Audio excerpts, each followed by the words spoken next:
Clara's world was a universe of polished silver and controlled chaos.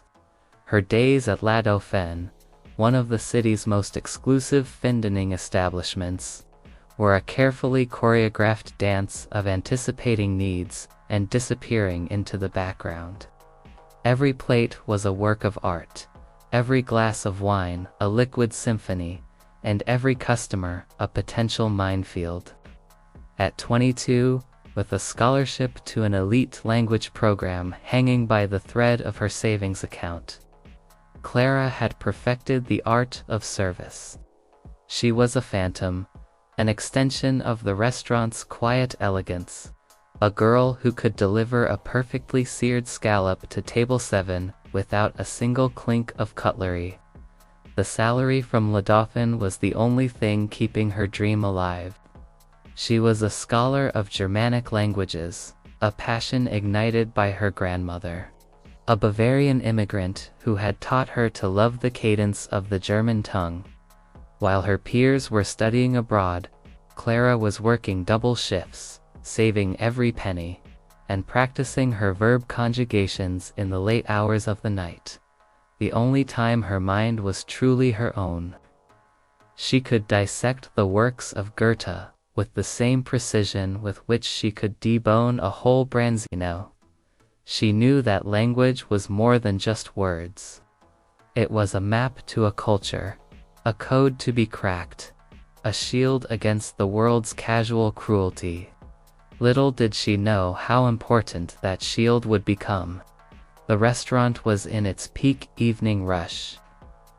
The murmur of conversation was a low hum, punctuated by the tinkling of ice and the hushed commands of the maître d'.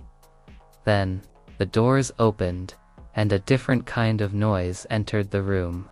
It wasn't loud, but it was heavy with a presence that seemed to displace the very air. Herr Albrecht had arrived.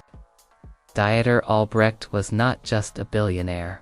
He was a force of nature, a man who had built a tech empire out of sheer audacity and a complete lack of empathy. His face, often seen on the covers of business magazines, was a stern study in sharp angles and perpetual dissatisfaction. He was a regular at La Dauphine, but not one the staff looked forward to. He spoke to them in a way that suggested they were less a staff and more a part of the building's functional, but utterly ignoble infrastructure. He would nitpick, he would complain, and he would always leave a miserable tip, a final, spiteful punctuation mark on an already unpleasant encounter. Clara's heart sank as she saw him being led to her section, a prime table by the window with a view of the city skyline. Tonight, he was dining with a younger, impeccably dressed woman who seemed to hang on his every word with a deference that was almost suffocating. Clara took a deep breath, pasted on her practiced placid smile, and approached the table. "Good evening, Herr Albrecht. Welcome to La Dauphine," she said, her voice a calm ripple in the surrounding hum. "My name is Clara, and I'll be your server this evening." Albrecht didn't look at her. He was already fussing with the linen napkin, rearranging the silverware. Ja, Clara. Lassen Sie uns nicht Zeit verschwenden. Ich habe Hunger," he grumbled, his German a harsh, clipped sound. Yes, Clara. Let us not waste time. I am hungry." Clara's mind, which had instantly translated the words, barely registered them. It was standard for him to speak in his native German, a way of asserting his superiority, of creating a linguistic wall between himself and the hired help. She simply nodded and presented the menus. The woman with him, whose name Clara learned was Annalise, looked up and smiled apologetically. "He's a bit impatient when he's hungry," she whispered, her English flawless. "Perfectly understandable," Clara replied, her smile not wavering. "Please take your time to look over the menu. I'll be back with a wine list." The meal began, as all of Albrecht's meals did. He complained that the wine was a fraction of a degree too warm, that the bread was not as crusty as it should be, and that the ambient music was a distraction. Clara handled each complaint with a professional grace that seemed to infuriate him further. She had learned that people like Albrecht didn't want their problems solved. They wanted the satisfaction of having them. The final insult, the one that would forever change the dynamic between them, came with the dessert course. Clara presented his order, a delicate chocolate torte with a raspberry coulis, a masterpiece of pastry artistry. Albrecht looked at it, then at her, his eyes cold and critical. "Is this the dessert I ordered?" he asked in English, his voice dripping with condescension. "Yes, Herr Albrecht, the chocolate torte with coulis," Clara confirmed. He leaned back in his chair, a slow, predatory smile spreading across his face. He turned to Anneliese, and in a loud, clear German that was meant to be heard but not understood by anyone else, he began to speak. "Dies Dummkopfen hat die so's falsch platziert. Sie hat die Manieren eins Schweins Ichways, nicht warum sie so ein ungeschickt. Bauerntelpel als Kellnerin einstellen. Sie ist zu dumm, zu verstehen, dass sie ein nicht ist, ein winziger Fleck in der Welt. Derner dazu dient, Teller zu tragen." The words were a brutal, cutting blow. He was saying, with a sneer, that she was a clumsy fool who had misplaced the sauce. He was calling her a pig and a peasant. He was saying she was nothing, a tiny speck whose only purpose was to carry plates. It was the full force of his contempt, a torrent of calculated cruelty, unleashed on her in a language he believed was a private, impenetrable fortress. Anneliese, hearing the torrent of insults, had winced and looked away. The words didn't just register in Clara's mind, they resonated with a deep, personal sting. This wasn't just a rude comment about the placement of sauce. This was a complete and utter dismissal of her humanity. The man was a monster, using his native tongue as a weapon. A privileged cudgel to beat down someone he believed was beneath him. And in that moment, something inside Clara shifted. The carefully constructed wall of her professional placidity crumbled. The quiet girl who was a ghost in the restaurant and an academic in her late-night studies was gone. In her place, a woman stood, her back straight as a steel rod, her gaze a steady, unwavering force that met his cruel eyes. She took a deep breath, and then, in the same language he had used to demean her, in a German as flawless and formal as any ambassador's, she began to speak. Her voice was not loud, but it was clear, resonant, and carried a weight that made the surrounding hum of the restaurant go silent. "Herr Albrecht, wenn Sie mir Ehrloben mitschätz, Sie die so's, die Sie als falsch platziert, bezeichnen, ist absichtlich in diesem Muster aufgetragen, die Visualsthetik des Tellers zu verbessern. Eine Technik, die als Schwenken bekannt ist. Das ist nicht das Werk eines Dummkopfs, sondern eines Feigenkonditors, den Sie gerade mit Ihrem ungeheuerlichen Verhalten beleidigt haben." "Herr Albrecht, if you'll permit me, I'd like to correct you. The sauce you refer to as being misplaced is intentionally applied in this pattern to enhance the visual aesthetics of the plate. A technique known as swirling. That is not the work of a fool, but of a capable pastry chef whom you have just insulted with your egregious behavior." Albrecht's jaw went slack. His smug, predatory smile vanished, replaced by a look of sheer, unadulterated shock. Annalise, who had been staring at her lap, looked up, her eyes wide with amazement.